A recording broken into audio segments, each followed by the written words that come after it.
We have an update on that shooting in Metairie where a deputy shot and killed a woman. It happened near the intersection of Lisa Drive and Veterans Boulevard. Looks like Sheriff Lopinto is speaking about it now. Got flagged down in reference to it.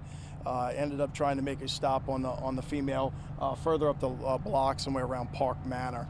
At that location, she dragged one of my officers down on the side of the car for I don't know how many feet, but for a while, a small mini pursuit, I guess, occurred the few blocks down here with several of my officers trying to stop the vehicle that had just dragged the officer. When she got to traffic here at this location, they continued to try to de-escalate the situation. Doesn't seem that a whole lot was right with her from what I'm gathering. We have not taken statements from our deputies yet, but from what I understand, it didn't appear that she was right. And they were trying to de-escalate it. One of our deputies was on top, in front of the vehicle again, trying to get her to stop. She ended up taking off and hitting that deputy again. That officer did not fire because didn't have the opportunity to do so. I had another officer on side of the vehicle that fired into the vehicle after he struck the deputy here for a second time. The vehicle went forward probably about another 40-50 feet from where you'll see the casings behind. She is deceased on the scene. We're waiting for the coroner's office to arrive in order to process it. Like any investigation, homicide investigation, our job is to make sure we collect the evidence. The coroner's office will come process the scene and take all the statements of witnesses. I understand obviously there's additional witnesses at other scenes, so give my detectives a little while to work in order to figure out exactly what happened. But that's the gist of what I have right now, and we'll do our job accordingly.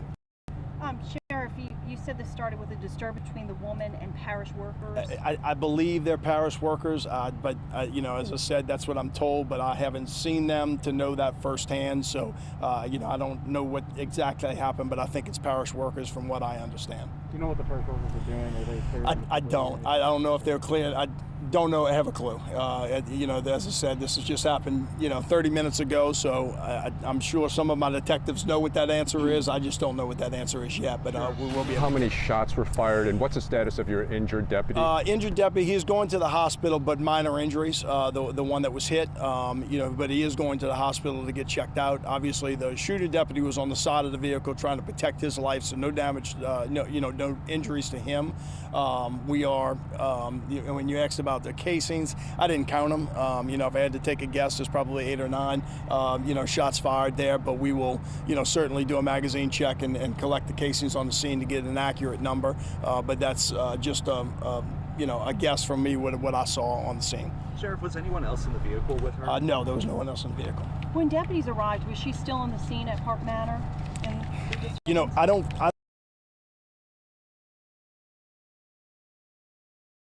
Was when the original incident occurred. I know it's close to where the disturbance occurred, but I'm not 100% sure how close that was. So this started with a pursuit somewhere further down. Further down, Park Manor is not that many blocks down, so it's but a few blocks down. But she obviously dragged the deputy the first stop. They jumped back in their vehicles, chased her down to here. She got stuck behind traffic, tried to de-escalate again, tried to get her to stop, and then she tried to run over deputies again. So. No, it's hard to say just because we're 3 days after a hurricane. There's long lines, it's hot. Do we think anything is involved with the hurricane? I have no clue what her motive or any information about her. I don't know at this point in time. Look, as I've said yesterday and will say again, tensions have been high around here. These things are happening. I mean, the disturbances at gas stations are we're getting a bunch of them right now. Still, doesn't lead to this where you try to run over a deputy. I don't care what the tensions are. People need to learn a little patience around here. But that being said, the circumstances with this individual, I'm not sure. I just don't know that. Sheriff, do you have an age on the deceased? I don't even know who the deceased is. No, I do not. No. Anything else, Sean? All right, y'all. We'll get you some information when we have it. Give us a little time to do a little work. Thank you.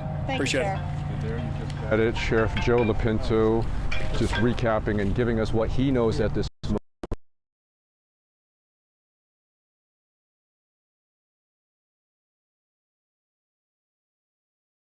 Dan, from what the sheriff was describing, this happened as a disturbance, is what they're calling it here. Park Manor, which is further east of here, but as you head westbound on Veterans coming down here near just past the Wendy's. You can look behind me. That is the BMW, that is the victim's car that was, according to the sheriff, used to kill one of the deputies and then hit one of the deputies. At that point, other deputies opened fire, killing the woman. We have very little information. The sheriff has very little information on the victim at this point.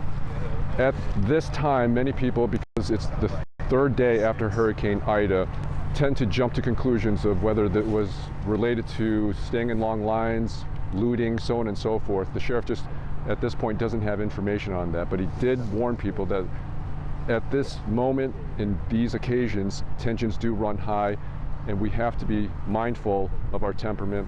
He did say that his deputies tried to de-escalate the situation, but at some point after the woman allegedly struck the deputy, other deputies opened fire. We asked the sheriff how many shots are fired. He didn't want to venture a guess, but at this point he is looking at the casings. He said perhaps 8 or 9.